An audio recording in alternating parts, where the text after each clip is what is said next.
Assalamualaikum dan salam sejahtera. Kembali lagi bersama dengan Cikgu Sabah dalam kelas Bahasa Melayu tahun 2. Pada hari ini kita masih meneruskan tema 2 iaitu tema perpaduan unit 6 sepakat membawa berkat dengan tajuk Jamuan Kejayaan. Tajuk tersebut merupakan aktiviti 2B yang terdapat dalam buku aktiviti jilid 1 kamu pada muka surat 43. Di SKP untuk tajuk ini ialah 2.2.1 dalam kurungan Roman 2 membaca, memahami dan mengenal pasti isi tersurat dalam petikan. Video ini merupakan sambungan daripada video yang telah pernah cikgu siarkan sebelum ini. Seterusnya, mari kita lihat objektif pelajaran kita. Objektif pelajaran. Pada akhir sesi pembelajaran ini, murid-murid dapat membaca, memahami dan mengenal pasti isi tersurat yang terdapat di dalam petikan. Cikgu harap murid-murid sudah bersedia dengan buku aktiviti jilid 1 kamu. Sila buka buku aktiviti jilid 1 kamu pada halaman 43. Dalam halaman ini, kamu dikehendaki melakukan aktiviti 2B. Kamu perlu membaca petikan, kemudian catat isi tersurat daripada setiap perenggan. Baiklah, mari kita teruskan sesi ini dengan meneliti teks yang terdapat pada halaman 43 buku aktiviti jilid 1 kamu. Cikgu harap murid-murid sudah bersedia untuk membaca teks ini bersama-sama dengan cikgu. Jamuan Kejayaan. Yahya Ganesan Paramjit dan Wai Hong berbincang untuk mengadakan jamuan. Jamuan itu bersempena dengan kejayaan mereka dalam pertandingan badminton peringkat zon. Mereka akan mengadakan jamuan di tepi gelanggang badminton. Alasan pilihan itu kerana mereka berlatih di gelanggang itu. Seterusnya, Yahya dan rakan-rakannya akan membawa makanan pada hari jamuan. Mereka akan membawa makanan tradisional mengikut kaum. Mereka akan menjemput kawan-kawan sekolah mereka yang lain semasa jamuan itu. Kawan-kawan mereka inilah yang sering memberikan sokongan semasa pertandingan badminton. Yahya dan kawan-kawannya ingin membalas budi mereka. Jika kamu perhatikan dengan saksama, petikan ini mengandungi 4 perenggan. Perenggan yang pertama dimulai dengan perkataan atau kata nama Yahya dan diakhiri dengan perkataan zon. Manakala perenggan kedua pula bermula dengan kata ganti nama diri mereka dan disudahi dengan kata tunjuk itu. Perenggan ketiga pula dimulai dengan penanda wacana, seterusnya dan diakhiri dengan perkataan kaum. Manakala perenggan yang terakhir atau perenggan yang keempat dimulai dengan kata ganti nama diri mereka dan disudahi dengan kata ganti nama diri mereka juga.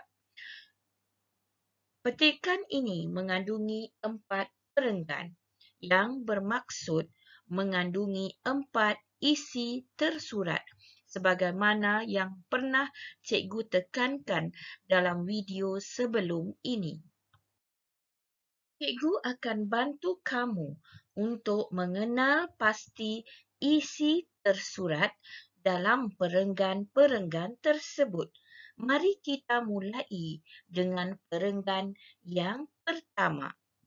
Dalam pembelajaran kita sebelum ini, cikgu pernah mengatakan bahawa isi tersurat biasanya terdapat dalam ayat yang pertama bagi setiap perenggan. Isi tersurat juga biasanya ditandai dengan kata kerja. Jika kamu perhatikan dalam ayat yang pertama ini, kata kerja yang boleh kamu temui ialah berbincang dan juga mengadakan.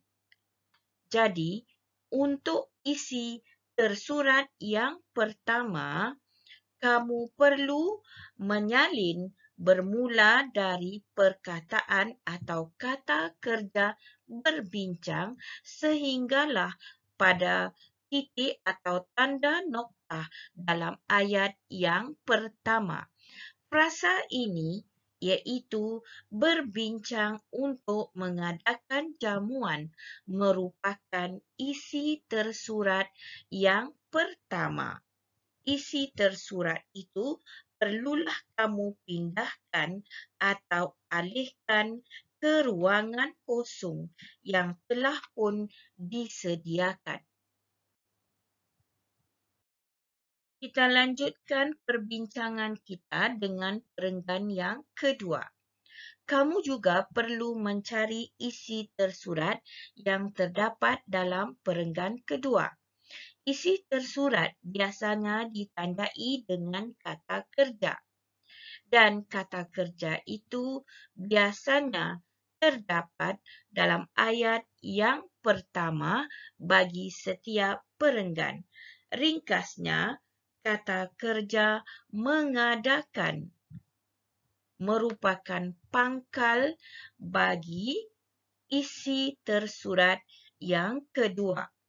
Jadi, kamu perlu menyalin frasa yang dimulai dengan perkataan mengadakan sehinggalah kepada perkataan badminton.